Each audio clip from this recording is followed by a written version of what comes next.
Bismillahirrahmanirrahim. Assalamualaikum warahmatullahi wabarakatuh. Innal hamdalillah nahmaduhu wa nasta'inuhu wa nastaghfiruhu wa na'udzu billahi min syururi anfusina wa sayyiati a'malina. Man yahdillahu fala mudhillahu wa man yudhlil fala hadiyalahu wa asyhadu an la ilaha illallah wa asyhadu anna Muhammadan abduhu wa rasuluh. Amma ba'du.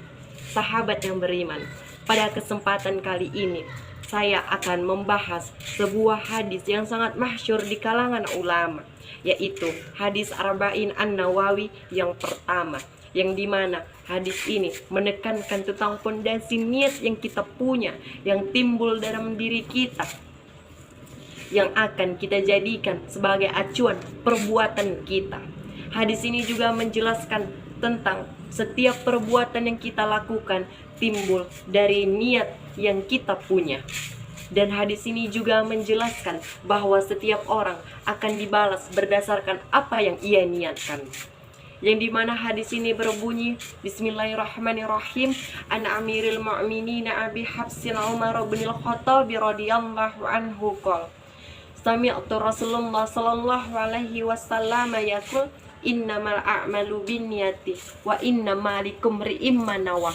Faman kanat hijratuhu ilallahi wa rasulih fa hijratuhu ilallahi wa rasulih. Fahizratuhu ilallahi wa rasulih wa man kanat hijratuhu lidunya yusibuha amra'atin yanki'uha fahizratuhu ila ma hajara ilaihi. Yang dimana artinya adalah dari Amirul Mukmin Abi Hafs Umar bin Al-Khattab radhiyallahu anhu, dia berkata, saya mendengar Rasulullah sallallahu alaihi wasallam bersabda, setiap perbuatan tergantung niatnya, dan setiap orang akan dibalas berdasarkan apa yang ia niatkan. Siapa yang hijrahnya karena mengharapkan keridhaan Allah dan Rasulnya, maka hijrahnya kepada keridhaan Allah dan Rasulnya. Dan siapa yang hijrahnya karena menginginkan kehidupan dunia yang lebih layak dan karena wanita yang ingin dinikahinya, maka hijrahnya akan bernilai sebagaimana yang ia niatkan. Saudara yang beriman, hadis ini juga merupakan salah satu dari hadis-hadis yang menjadi ajaran agama Islam.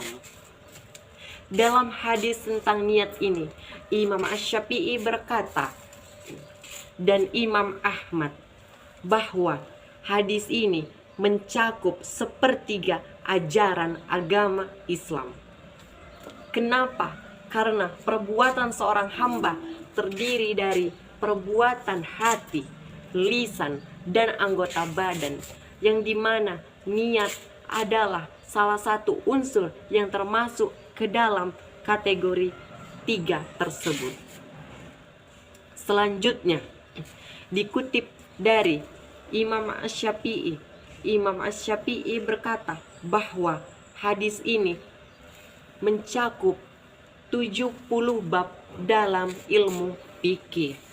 Sebagian ulama berpendapat bahwa hadis ini merupakan sepertiga dari agama Islam, karena sebab dituturkannya hadis ini bahwa ada seseorang laki-laki yang hijrah dari kota Mekah ke kota Madinah, bukan karena untuk meraih pahala berhijrah, melainkan karena wanita yang ingin dinikahinya. Konon wanita yang ingin dinikahinya ini bernama Ummu Qais.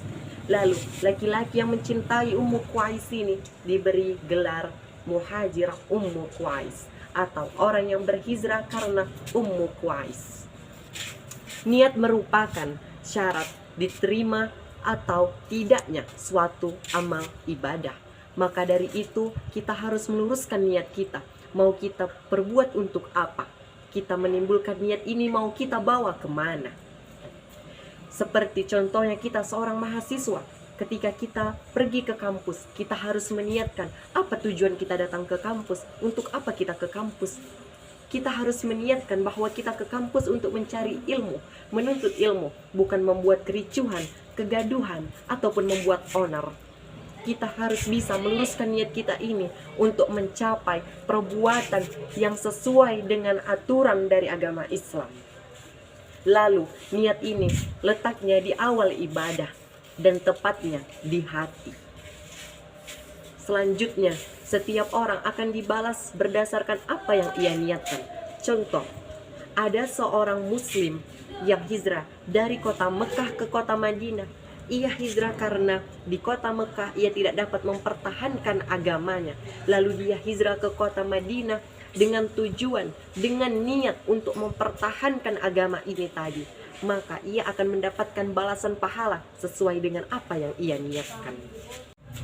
Sahabat beriman, hadis ini menunjukkan bahwa niat merupakan bagian dari iman karena dia merupakan pekerjaan hati dan iman.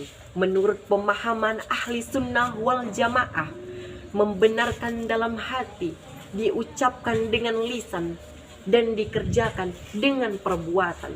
Besar harapan saya, semoga kita bersama dapat memperbaiki niat kita ke depannya, baik dalam hal apapun itu, untuk mencapai kepada keridhaan Allah dan Rasul-Nya, dan tidak bernilai sia-sia. Sahabat beriman, hadis ini menunjukkan bahwa niat merupakan bagian dari iman karena dia merupakan pekerjaan hati, dan menurut ahli sunnah wal jamaah bahwa membenarkan dalam hati, diucapkan dengan lisan, dan diamalkan dengan perbuatan. Besar harapan saya, semoga kita bersama dapat memperbaiki niat kita ke depannya dalam hal apapun itu, untuk mencapai kepada keridhaan Allah dan Rasul-Nya, dan tidak bernilai sia-sia. Semoga apa yang saya sampaikan dapat saudara-saudara terapkan mulai hari ini hingga seterusnya, sehingga kita semua sama-sama mendapatkan keridhaan Allah dengan memperbaiki niat kita. Semoga apa yang saya sampaikan dapat bermanfaat bagi kita semua. Wassallallahu ala Muhammad wa ala alihi wa sahbihi wasallim, wa khairu da'wa ani hamdulillahi rabbil alamin. Wassalamualaikum warahmatullahi wabarakatuh.